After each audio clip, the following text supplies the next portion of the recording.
सुनते हैं। भारतवर्ष में एक प्रतापी और दानी राजा राज्य करता था। वह नित्य गरीबों और ब्राह्मणों की सहायता करता था। यह बात उसकी रानी को अच्छी नहीं लगती थी। वह न ही गरीबों को दान देती, न ही भगवान का पूजन करती थी और राजा को भी दान देने से मना किया करती थी। एक दिन राजा शिकार खेलने वन को गए हुए थे, तो रानी महल में अकेली थी। उसी समय बृहस्पति देव साधु वेश में राजा के महल में भिक्षा लेने के लिए गए और भिक्षा मांगी, तो रानी ने भिक्षा देने से इनकार कर दिया और कहा, हे साधु महाराज, मैं तो दान पुण्य से तंग आ गई हूँ। मेरा पति सारा धन लुटाते रहते हैं। मेरी इच्छा है कि हमारा धन नष्ट हो जाए, फिर न रहेगा बांस, न बजेगी बांसुरी। साधु ने कहा, देवी तुम तो बड़ी विचित्र हो। धन संतान तो सभी चाहते हैं, पुत्र और लक्ष्मी तो पापी के घर भी होने चाहिए।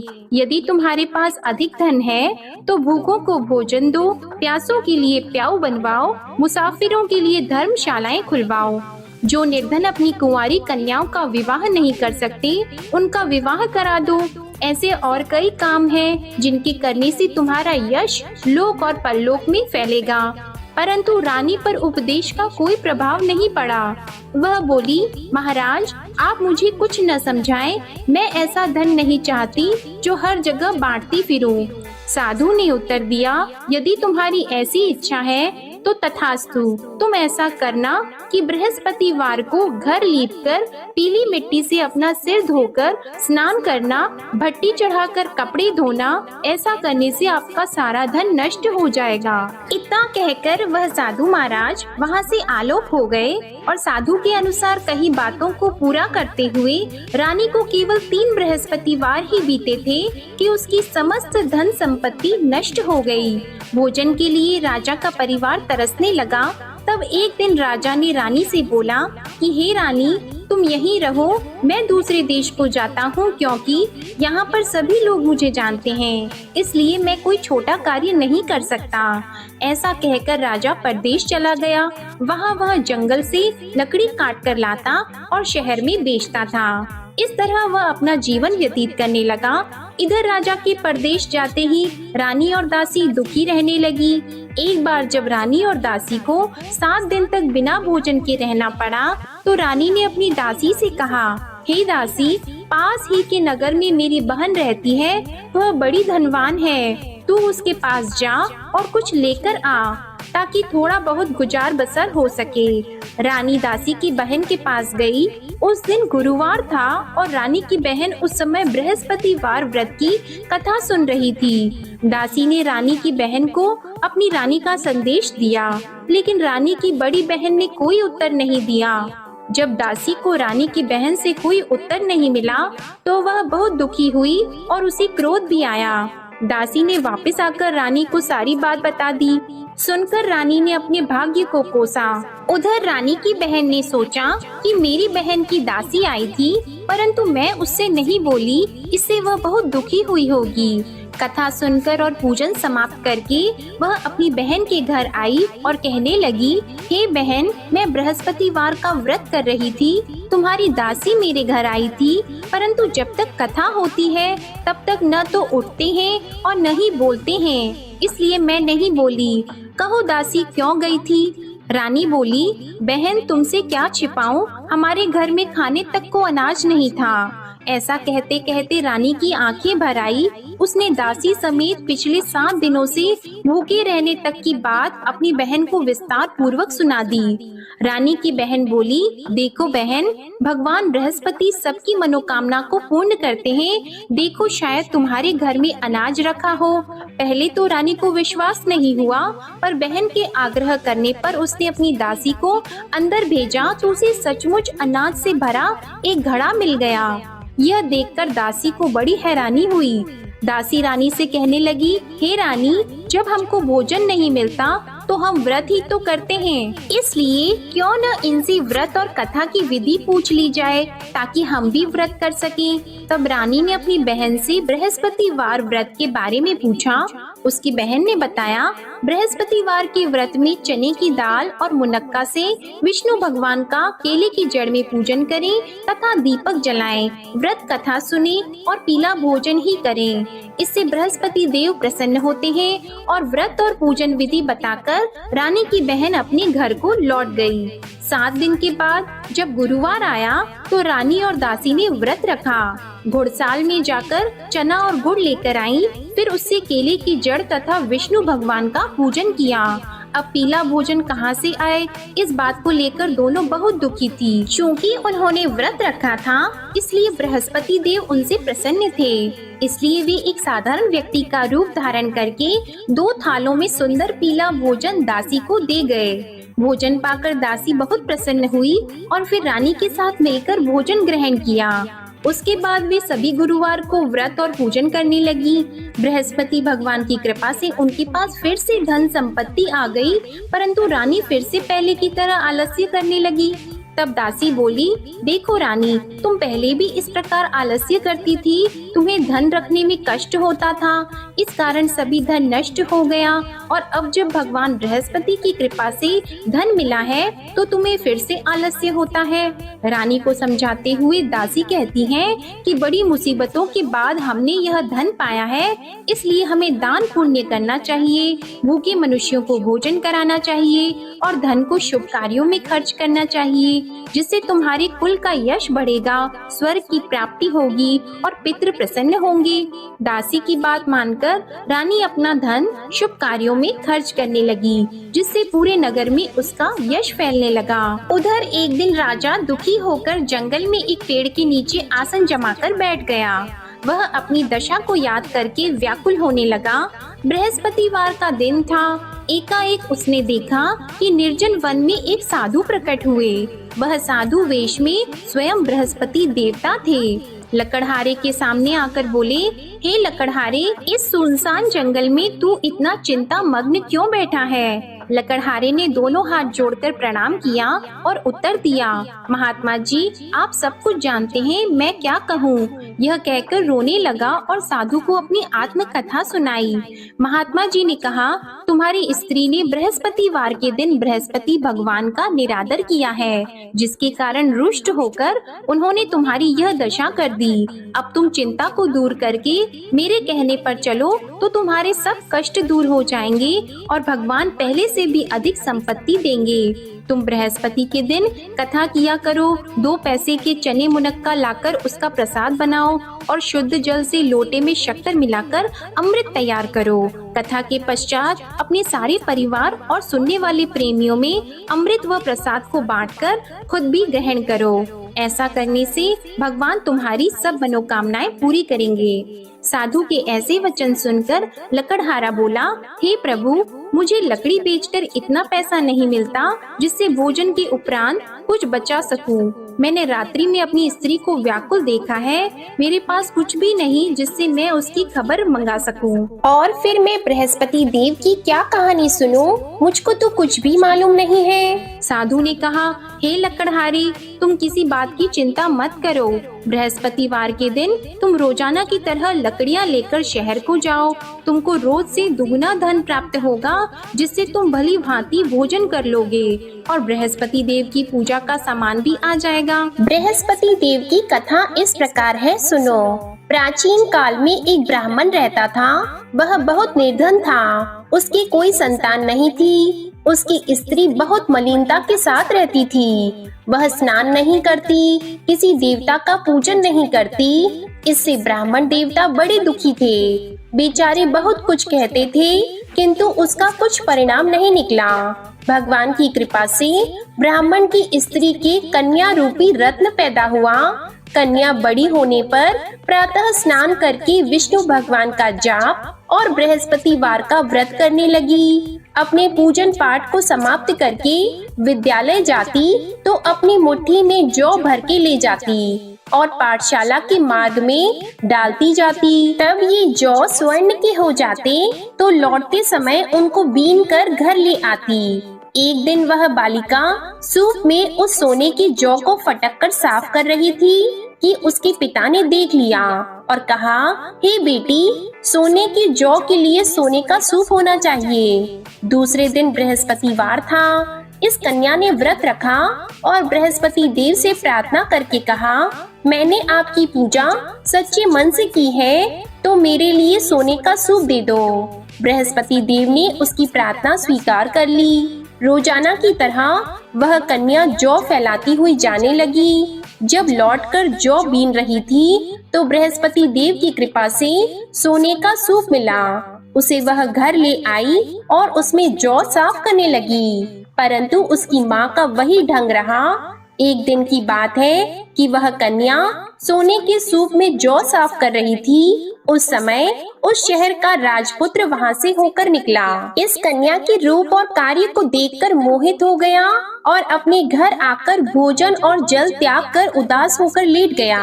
राजा को इस बात का पता लगा तो अपने प्रधानमंत्री के साथ उसके पास गए और बोले, हे बेटा, तुम्हें किस बात का कष्ट है? किसी ने तुम्हारा अपमान किया है अथवा और कोई कारण हो सो कहो, मैं वही कार्य करूँगा जिससे तुम्हें प्रसन्नता हो। अपने पिता की राजकुमार ने बातें सुनी तो वह बोला, मुझे आपकी कृपा से किसी बात का दुख नहीं है।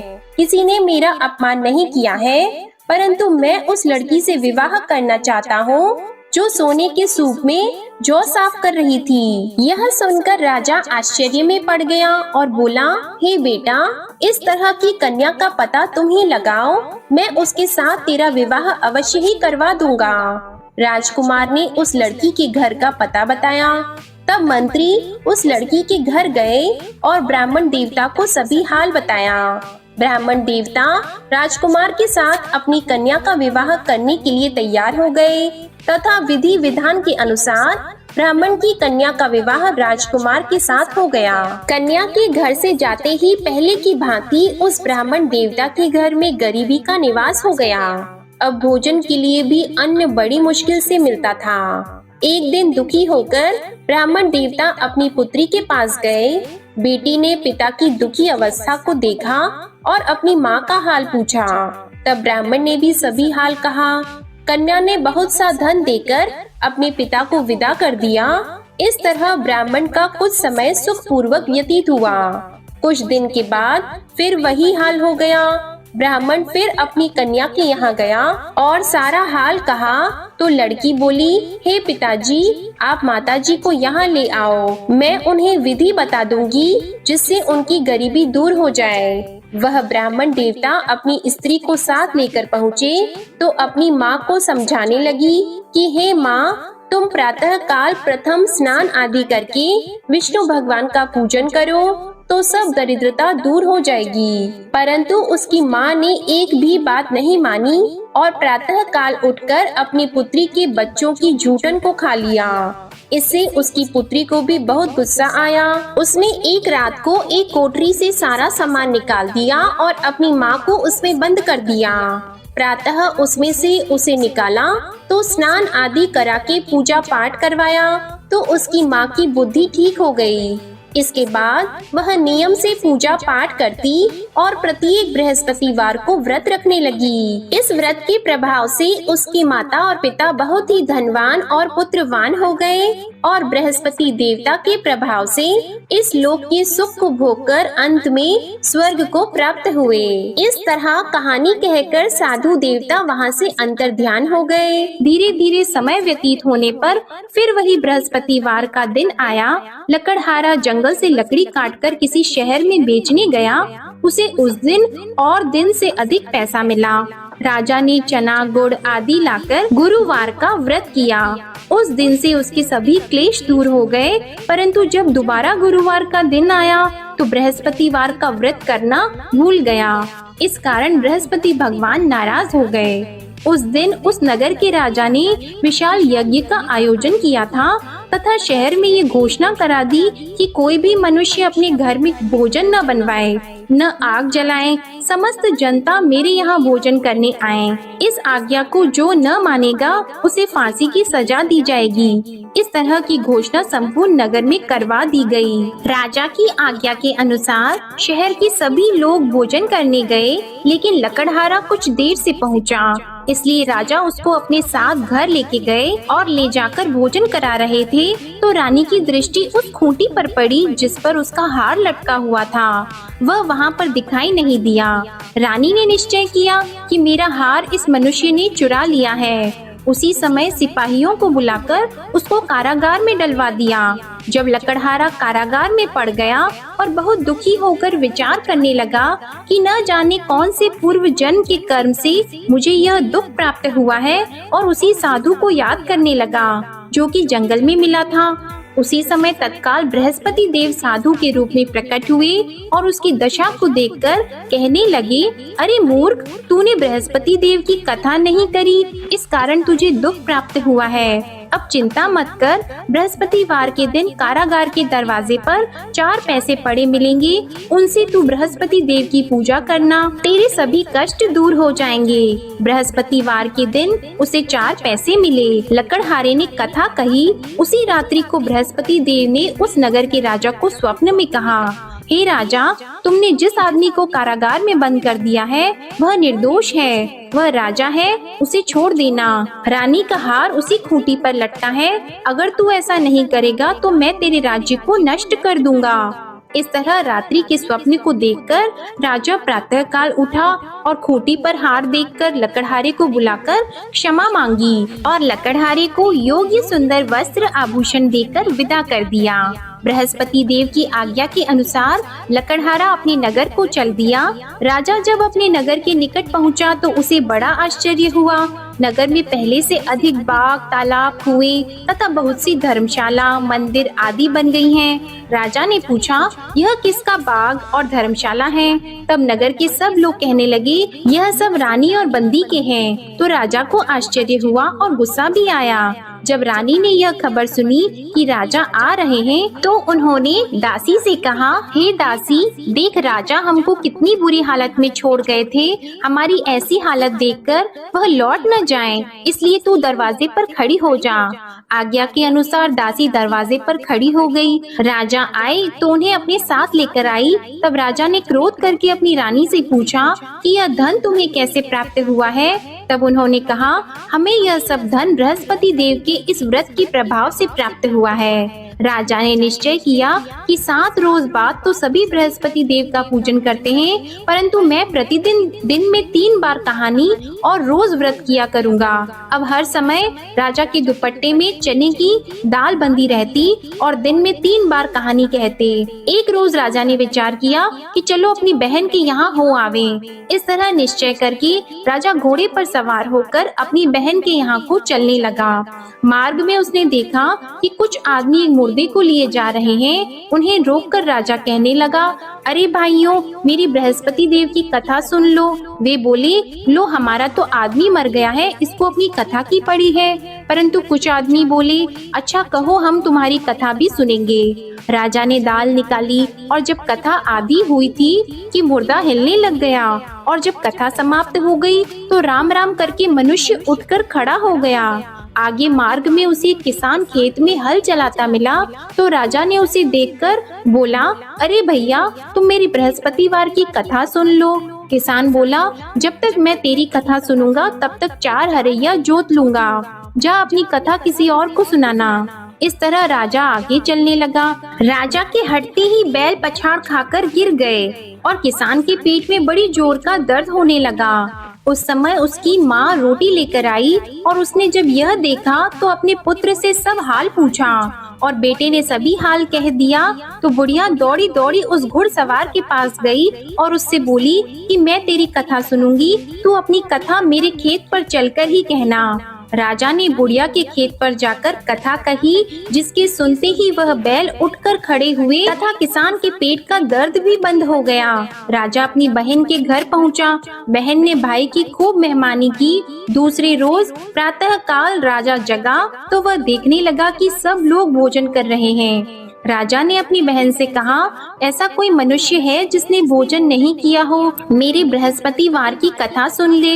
बहन बोली, हे भैया, यह देश ऐसा है कि पहले यहाँ लोग भोजन करते हैं, बाद में अन्य काम करते हैं। अगर कोई पड़ोस में हो तो देख आऊं। वह ऐसा कहकर देखने चली गई, परंतु उसे कोई ऐसा व्यक्ति नहीं मिला जिसने भोजन न किया हो। अतः वह एक कुम्हार के घर गई जिसका लड़का बीमार था। उसे मालूम हुआ कि उनके यहाँ 3 रोज से किसी ने भोजन नहीं किया है। रानी ने अपने भाई की कथा सुनने के लिए कुम्हार से कहा। वह तैयार हो गया। राजा ने जाकर बृहस्पतिवार की कथा कही, जिसको सुनकर उसका लड़का ठीक हो गया। अब तो राजा की प्रशंसा होने लगी। एक रोज राजा ने अपनी बहन से कहा कि हे बहन, हम अपने घर को जाएंगे, तुम भी तैयार हो जाओ। राजा की बहन ने अपनी सास से कहा तो सास ने कहा, हाँ चली जा, परंतु अपने लड़कों को मत ले जाना, क्योंकि तेरे भाई की कोई औलाद नहीं है। बहन ने अपने भैया से कहा, हे भैया, मैं तो चलूंगी पर कोई बालक नहीं चलेगा।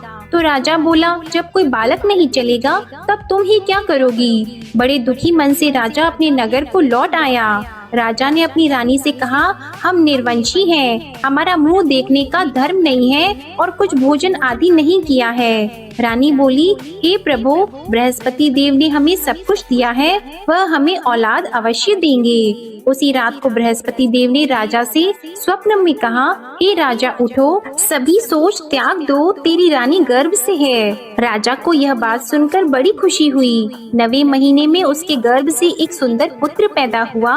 तब राजा बोला, हे रानी, स्त्री बिना भोजन के रह सकती है, पर बिना कहे नहीं रह सकती। जब मेरी बहन आएगी तुम उससे कुछ मत कहना। रानी ने सुनकर हाँ कर दिया। जब राजा की बहन ने यह शुभ समाचार सुना तो वह बहुत खुश हुई और बधाई लेकर अपने भाई के यहाँ आई।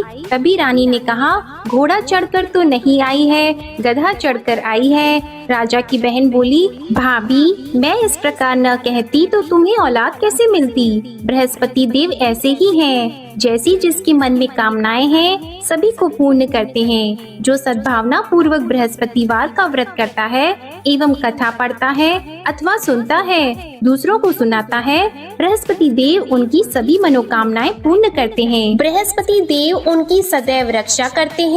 जो संसार में सद्भावना और सच्चे हृदय से बृहस्पति देव का पूजन करते हैं, उनकी सभी मनोकामनाएं उसी प्रकार पूर्ण होती हैं जैसे राजा और रानी ने बृहस्पति देव की कथा का गुणगान किया। उनकी सभी इच्छाएं बृहस्पति देव ने पूर्ण की। मनुष्य को हृदय से उनका मनन करते हुए जयकारा करना चाहिए। तो प्रेम से बोलिए, बृहस्पति देव की जय, विष्णु भगवान की जय, समस्त देवी देवताओं की जय। अब आप भगवान बृहस्पति देव की आरती श्रवण कीजिए।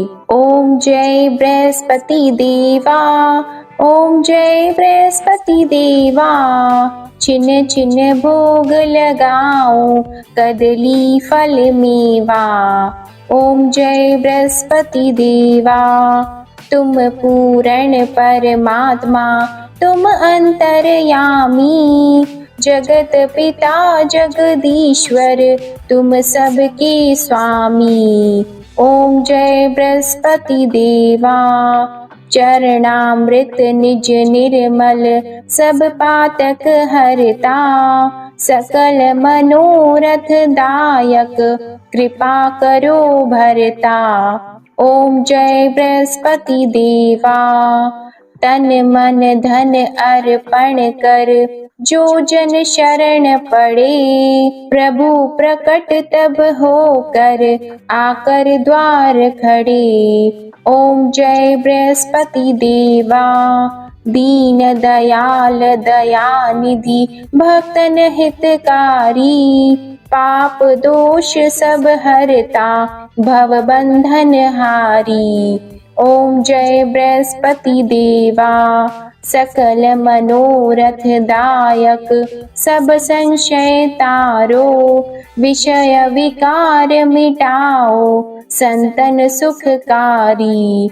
ओम जय बृहस्पति देवा, जो कोई आरती तेरी प्रेम सहित गावे, ज्येष्ठानंद बंद सो निश्चय ही पावे। ओम जय बृहस्पति देवा, ओम जय बृहस्पति देवा। प्रेम से बोलिए भगवान बृहस्पति देव की जय। बोलिए भगवान श्री लक्ष्मी नारायण जी की